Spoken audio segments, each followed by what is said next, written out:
Howdy, howdy. Welcome back to another episode of We Talk Sports, presented by WeTV. I'm the host, as usual, Dom Sayani. Joining me, of course, is my co-host, Jacob Pendergraft, and special guest, Liam. Welcome, Liam, to We Talk Sports. Yes. Big day this past weekend. Yes, I am the lucky winner of the Super Bowl. My team, the Seahawks, brought it home, even if the game was boring. Yeah. And you know what? Dom is still going to glaze the Patriots. When have I ever... You always glaze the Patriots. Oh, Tom Brady's the GOAT. Oh, Belichick's a have first been round very, very- Hall of Fame ballot. Oh, I've this been is very outspoken that I think Tom Brady is Uh-huh. incredibly Shut up, Dom. overrated. Shut up. Okay. Shut up. Okay. But anyway, yeah, Super Bowl 60 happened. We were there to watch it. We did. We had a Yes. nice little watch party. It was a did. lot of fun. A lot of fun watching that Super Bowl. Very interesting. I think if you had to rank it from the past Super Bowls, it doesn't rank as high. I think last year's was really good, mainly because the Chiefs lost. This one was, The best You know, part I was actually was, rooting for a team this time. I wasn't just watching to hate watch. yeah, you're right, yeah. and all I gotta say is I like seeing the Patriots lose. So I no do matter too. what, it's a good Super Bowl if the Patriots lose. It's Break the schedule May. Yeah. It's a good day when Boston fans are crying and have to realize I still live in Boston. Shout out my roommate Logan. Sorry, buddy. I still love you. But anyway, this game, it was intriguing. A defensive battle, mainly from the Seahawks' perspective. The Patriots' defense actually kept them in float for a good while. The Seahawks had a 9-0 lead going into halftime, and then they continued. Shout out that kicker, baby. Yeah. Shout out to Myers. He almost Made a very convincing case for Super Bowl Super MVP. Bowl MVP. If the NFL even gave him a shot. When the NFL MVP for the Super Bowl voting opened during the game, everybody in my apartment, we went to the website and we were like, where's the kicker? He literally. We were like, he's the only guy that scored any points this game. Where the heck is the kicker? I heard that apparently halfway through the fourth quarter, he appeared on the ballot, but it was just at that point, everyone had already voted for Ramondre Stevenson. For Kenneth Walker. Kenneth or Kenneth Walker. Walker, yeah. Yeah, so Sam Darnold, he played decent this game. He didn't play incredible, but he made the throws when it counted the most. Mhm. Only sacked one time, and that's with the Patriots blitzing him, I don't know, like majority of the game. Whereas for Drake May,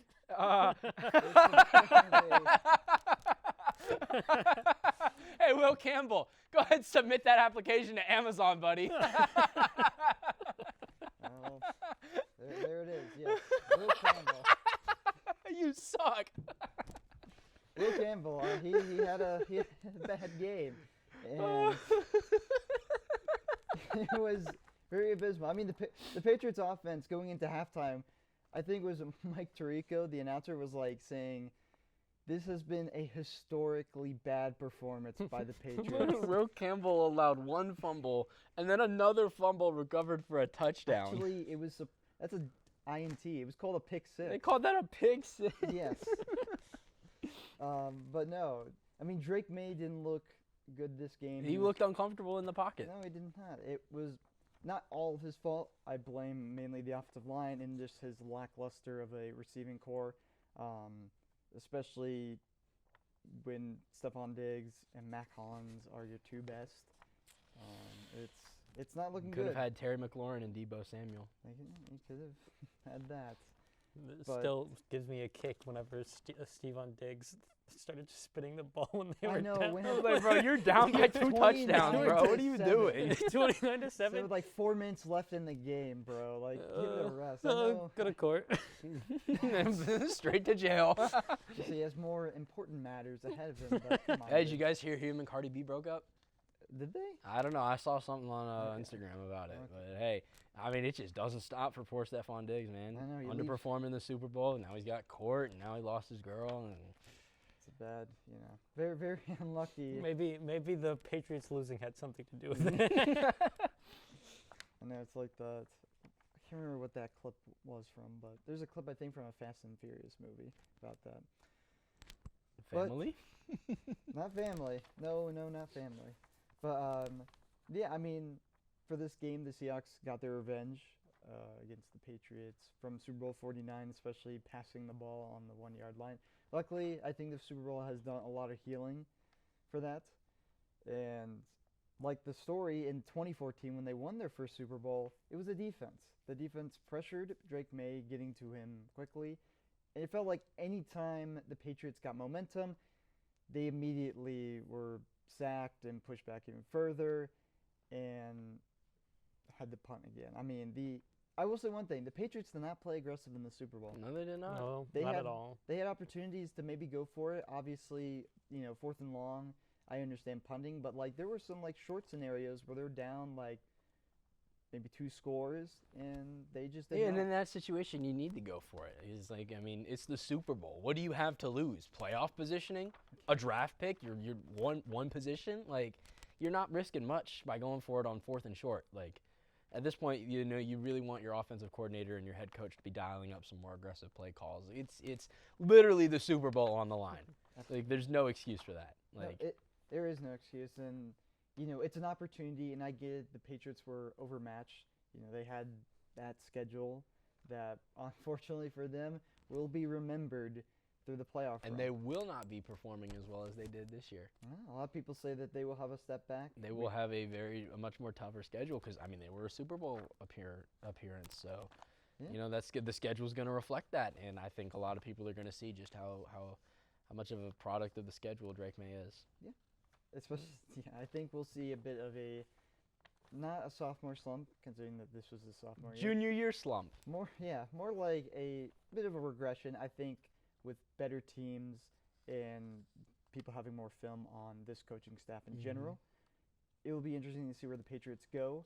Obviously, for the Seahawks, everything has paid off. That Russell Wilson trade has resulted in a Super Bowl. I was so worried whenever I saw Sam Darnold, and I'm so sorry, Sam Darnold, for ever A doubting lot my of us here are also in that moment of like basically. whenever we lost we lost so many good people, and then we went to the Super Bowl, and that's And never doubt your GM ever again, right? I will never doubt the Seahawks again. That was No, that was a really good, and it's surprising because the Seahawks are going up for sale. Hey, Oh, you yes. could buy the Seahawks. yeah, with my money. Yeah. there you go, for the Hey, is co- there enough money in the WeTV funds to buy the Seattle Seahawks? If we can't buy a SC line, then yeah. That wasn't the question, Dom. Is there enough money to buy the Seattle Seahawks? Well, considering that they're over $1 billion, I highly doubt it. What's our line of credit looking like? $2,000 maybe? Okay, so We're a little off. well, yeah, I mean, maybe we just send them a low ball on Marketplace and see what happens. Okay. Can you well, do $2,000? yeah, WeTV owns the Seahawks. That'd be something. Let's get a flag football team before we own an NFL team. Hey, bro, we gotta go undefeated in flag football, and Dom said we can buy the Seattle Seahawks. You said you heard it here right folks. Well, here. Yep. right here. There, Well, we're gonna yes. make it happen. Yeah, we will go undefeated and we will attempt to buy the Seahawks. There's the bet. But yeah, the offense had 3 turnovers of the game. Seattle became the first champion actually to not commit a single turnover in the playoffs. Hey, that's pretty impressive, man. Yeah, Absolute Shout cinema. out the Seattle Seahawks. yeah, and their defense. I mean, they It's so good. Hey, when do I get to give out my award? for what, for BTA? BTA. You can give it out right now. I'll give it out right now. Yeah. So for the very last BTA of the NFL first season, the New England Patriots are the recipient of the BTA award. There you go. Bad team alert. That team. alone. Last one that I'll ever give out. No, yeah, last one you'll ever give. Last one I'll ever give out, man. That's sad. New England Patriots, BTA. BTA. There it is. It's a little sad, I feel I'm never gonna give out one of these ever again. No, it's unfortunate. We'll name it after you. How about The that? Jacob Pendergraph BTA award. There you go.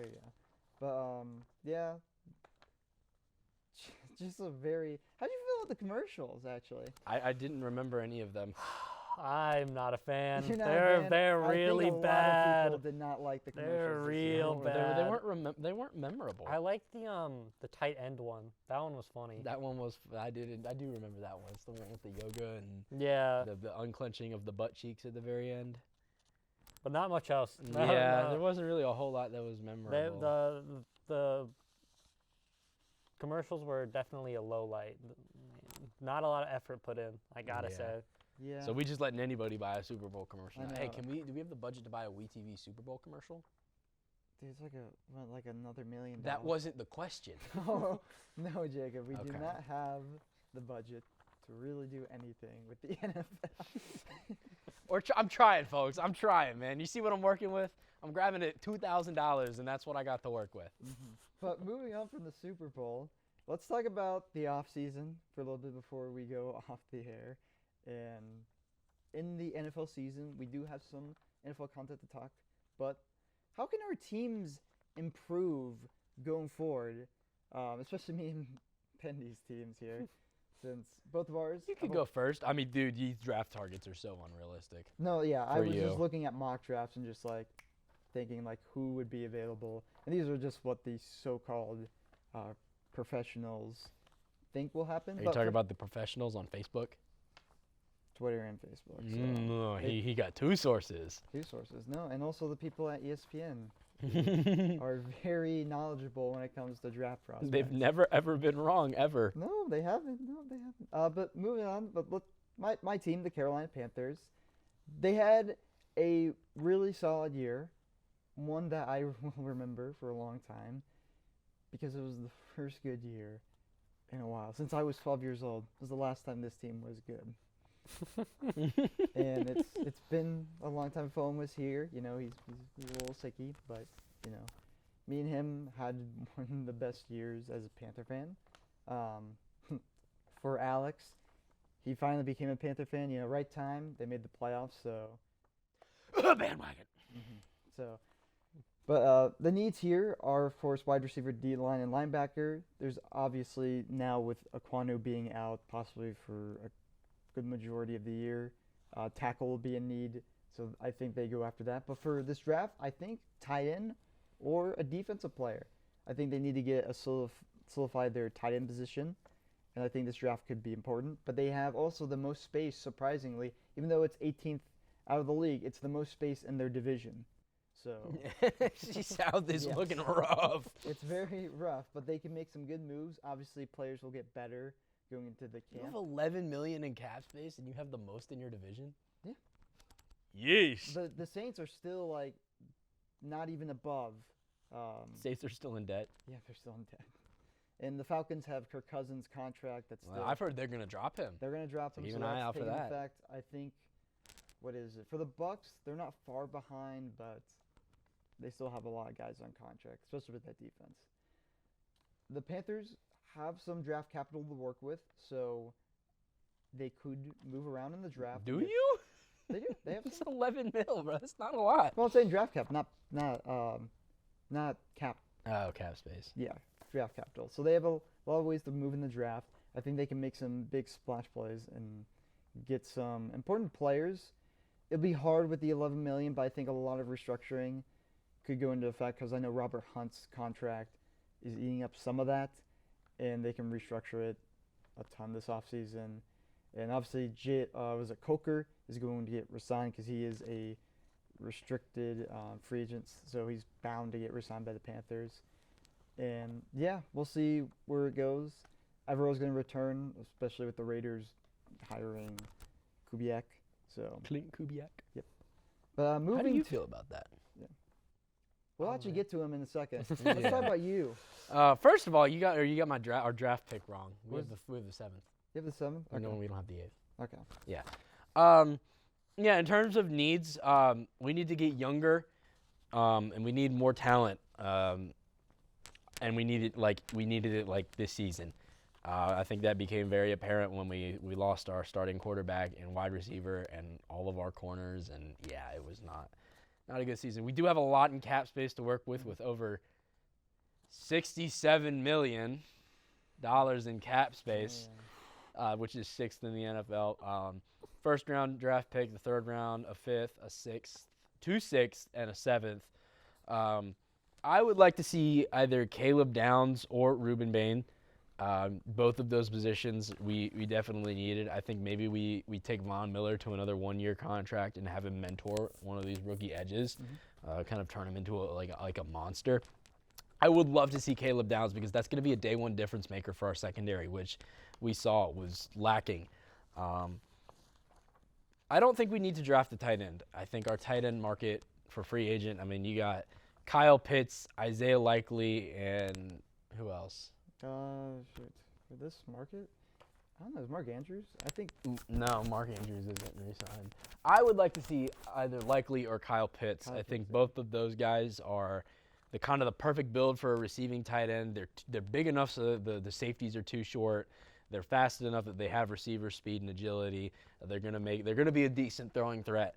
And even if they do get covered by a CB1 or something like that, or they get two-man, that's going to open up the field a lot more for Terry McLaurin, Deebo Samuel, Luke McCaffrey, all of those. So I think a decent tight end in free agency should be our number one target, whether that be Likely or Kyle Pitts.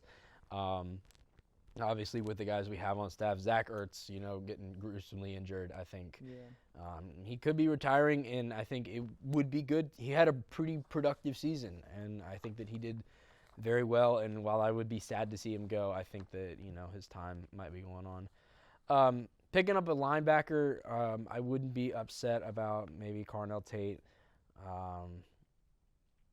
maybe Sonny Styles. Well, I would also like to shop around in free agency there as well. I think there could be a lot of talent, but I do agree with the sentiment that we need to get younger, so either one of those options I wouldn't be the most mad at. Wide receiver room, we need another deep threat wide receiver to pair with Terry McLaurin. There's just no getting around that. Either promoting Jalen Lane to starting lineup instead of just punt return, or picking somebody up in the draft to kind of try out, see how that works out in spring training. But, yeah. There you go. Well, Liam, I guess finish with you. I know there's not a whole lot. Yeah, I mean, Obviously, listen. Clint Kubiak, Raiders head coach now, so. Yeah, so, I mean, ranked 5th, so we got. Right above us. Yeah, so, I mean, we got $73 million cap space, which is quite nice. Got some decent picks, but, won the Super Bowl. Can't be all that. No. But, I mean, in terms of, player needs, a center would probably be very nice. I think because our defense is already great, and I know a lot of the players are re-signing or planning to re-sign. A lot of them are really young, too. Yeah, so there's not a whole lot of room for improvement. I genuinely don't have a lot to say about Seattle because this is, other than, the Legion of Boom all the way back in, 2014, this is, the best Seattle's defense has ever been. I really don't think we need much on defense. On offense, we're really good. I mean, maybe some running back depth room, or maybe another receiver to pair with JSN. Yeah, I mean, JSN is doing some heavy lifting. He's doing some heavy lifting. I can see Seattle in the draft taking a wide receiver, maybe even. I don't think Malachi Fields is falling that far, though. It depends. I don't see it either. But I think even without him, I think if.